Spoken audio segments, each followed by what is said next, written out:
and welcome to the Athenry Heritage Centre. My name's Dr. Jeff Dan, and today I'm just going to give you a short chat about food in the medieval period and the role that food played in medieval society. Most of Western Europe during the medieval period was governed by a system called feudalism, which strictly striated medieval society into various social classes, starting with the king at the top, and then the major nobility, the earls and the lords, followed by the minor nobility, the knights, and then finally at the bottom of the system were the serfs or the peasants. Now, food was an important factor in the feudal system, as it could be an indicator of your position in the social class. Now, perhaps no food indicates or illustrates this better than bread.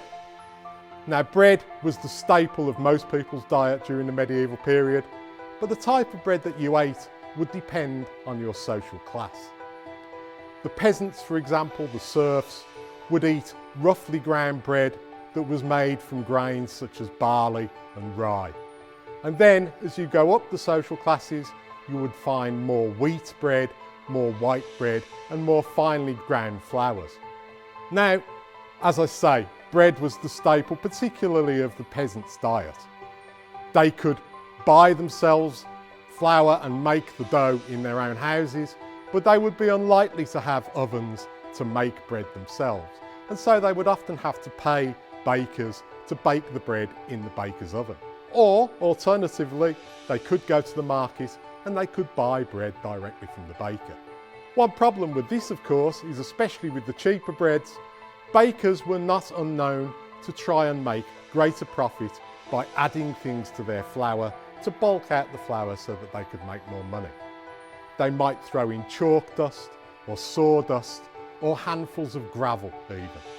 And of course, with the more roughly ground breads, there might be little chips and bits of stone that came off the millstones themselves.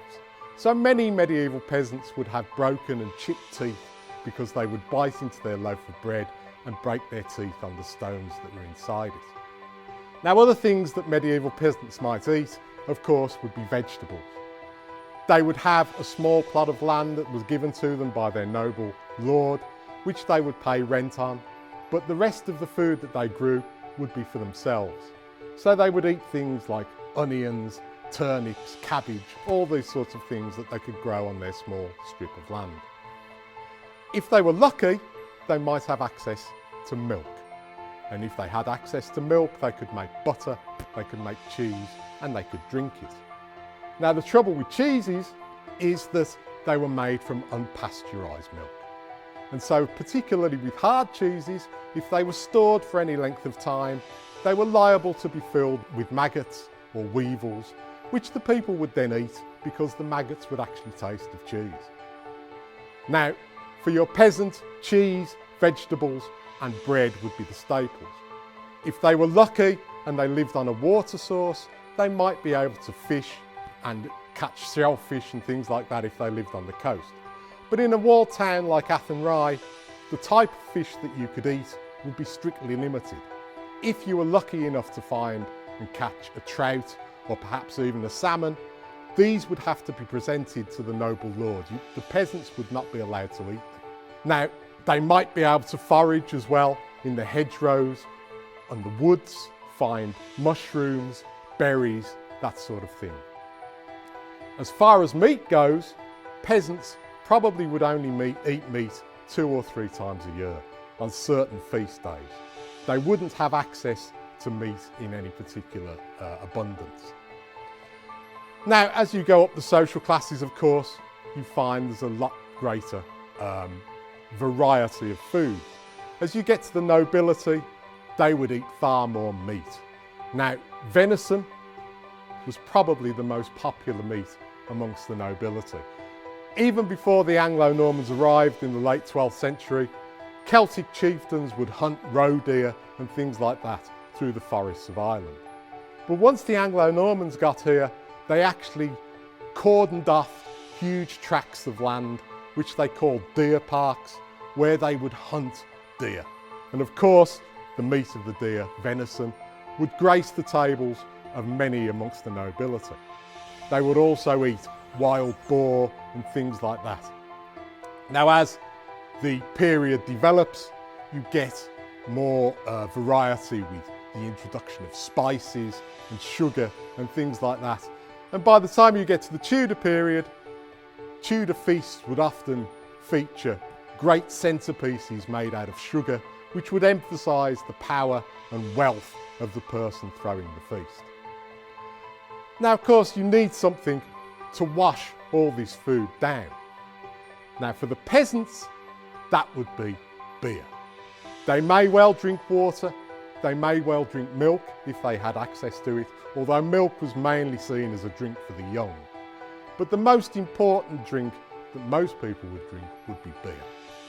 Now, they could brew it themselves or they could buy it from merchants. And the beer that people drank every day would not be as strong as the beer that we have in the bars today. It would be about half that strength, usually brewed with barley or something like that. But they would start drinking beer at a very early age. 4 or 5-year-old children were known to drink 4 or 5 pints of beer a day. Women would drink 9, 10 pints of beer a day, depending on the work that they were doing. And men could drink anywhere between 15 and 20 pints of beer a day. In fact, for many serfs, part of their wage would be paid in beer. There is a record from the 1530s of a quarry in Clontarf, just outside of Dublin, where the men were given a daily allowance of 14 pints of beer a day. And that would be just while they were working. They may actually go to the tavern after that and get a few pints of even stronger beer if they had some spare cash or something like that. Now, of course, for the nobility, you're talking about wine. Wine was an important drink for the nobles. It would not, again, be as strong as we drink it today. They would sometimes water it down so that it wouldn't be as alcoholic as the wine that we would drink today. Wine was an expensive thing. It was imported from southern Mediterranean countries, Italy, France, places like that. But archaeological excavations in and around Athenry have found evidence of vast quantities of vessels that would have carried wine, which shows that towns like Athenry back in the medieval period were very, very wealthy places indeed.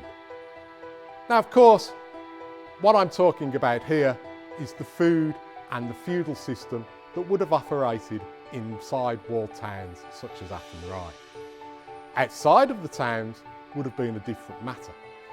The Irish, who lived outside of the walled towns, would have had greater access to all sorts of food and drink. Although certain Irish chieftains operated semi-feudal systems, they were much more difficult to enforce outside of the enclosed areas of the walled towns.